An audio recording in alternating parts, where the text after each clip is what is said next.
Hello, this is John Barrett, and this is my presentation on parental apathy, a case study. Here's what I know.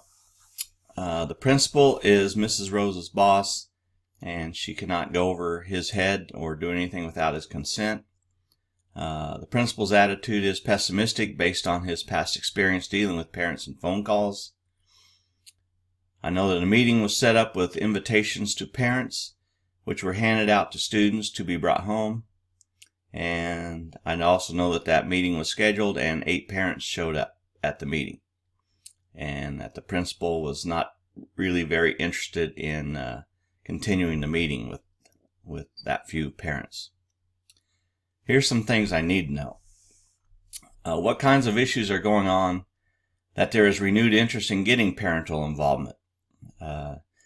According to the case study, the principal has tried at times and didn't have much success, and I'm just curious as to why there's renewed interest in trying to get parents involved. Obviously, parental involvement is good no matter what the situation is, but it just has me curious. Also, how many students actually got the invitations home to their parents? According to the case study, the invitations were given to students to take home, and in my experience, a lot of times those invitations or those things that we send home with students don't make it home. Another thing I'm not sure about are most of the conferences and phone calls principals had in the past over negative issues. Is it possible that one reason he's having a hard time getting parents to be involved with school is it because when they do get involved with the school, it's over something negative, and most of us don't like confrontation, and so I'm wondering some issues on that. And then the case study wasn't clear on whether the school was an elementary school, a middle school, or a high school. And the reason I wonder about that is this whole idea of giving the students the invitations to take home. In my experience, elementary students are better at taking papers home to their parents than middle and high school students are. So I'm wondering if that had an effect on how many parents actually saw the invitation. So the problem we have here is that as an administration, we need to put more effort in reaching out to parents and getting them involved. And some suggestions would include more phone calls and emails, and especially face-to-face contacts. I think face-to-face contacts are very important.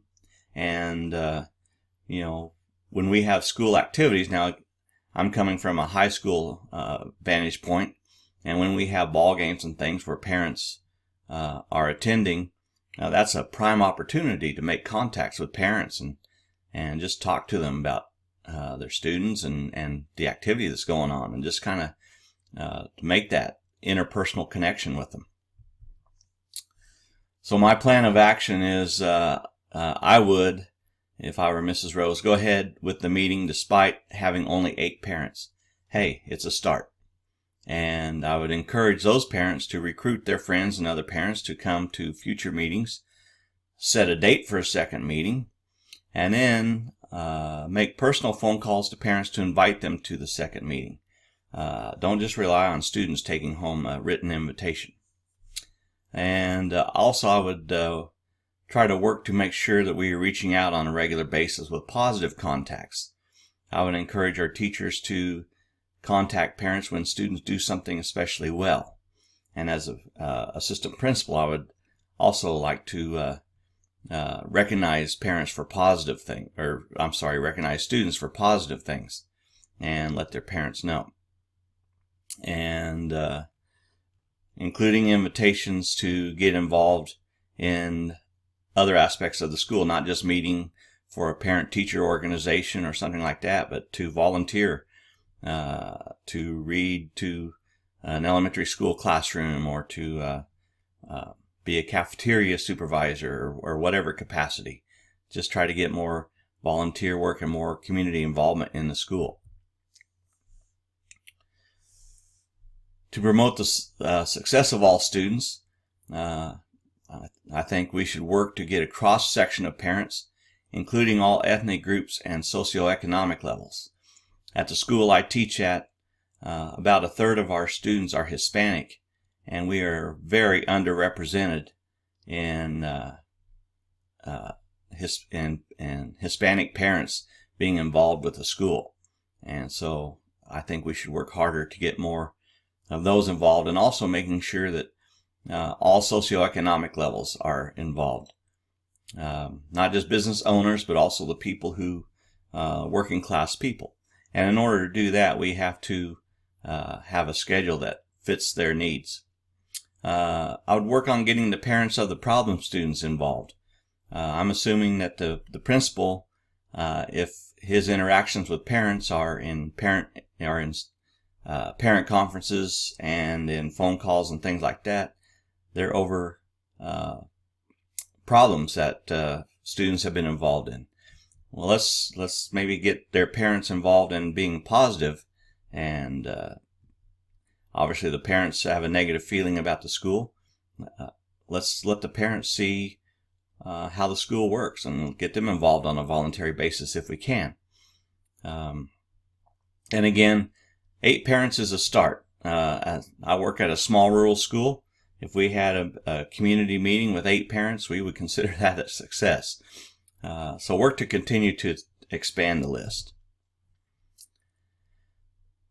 The principal is my boss, so Mrs. Rose, or if I were in that position, while I would encourage certain actions, I certainly would not do anything going over their head. I feel like he could do more, and I could maybe make suggestions, offer to do things for him in regards to contacting parents and things of that nature. Again, it seems like when there is interaction with parents, there are negative issues involved, so it's really little wonder that parents are not more interested in being part of the school and working with it. So more positive interactions will help. And then I think we should look at how parent-teacher conferences are conducted. Are they by appointments? Are they by walk-ins? Are they at times that are convenient for parents? That might help get more parents walking in to talk about their students' progress, and also just to see the school at work. In collaborating with families and community members, I would again encourage more positive feedback, letting parents in the community know when students are doing things well. And I would also extend personal invitations to parent meetings, using social media, using phone calls, but again, not just handing a piece of paper to the student and hoping it gets home. And also publishing the results of these meetings and making those well known, letting the community know that these meetings are going on. And in that respect, the use of social media, if the school has a Facebook page, local newspapers or a local TV channel, even in our small school we have a local TV channel, we have newspapers close by, and of course social media. So those are resources that are available to us. As far as meeting diverse needs, in my community, being about 1/3 Hispanic and seeking more representation among Hispanic parents, we need to make some resources available to them. And so therefore, when we do send out invitations to this type of meeting, it should be in Spanish in our situation, and depending on the community, in other languages that perhaps students and or their parents speak. And also having translators available at the meetings so that these folks know what's going on while the meeting's being conducted. Again, working to get people of various socioeconomic levels. It shouldn't just be the community movers and shakers that are involved in the school. It should be all levels.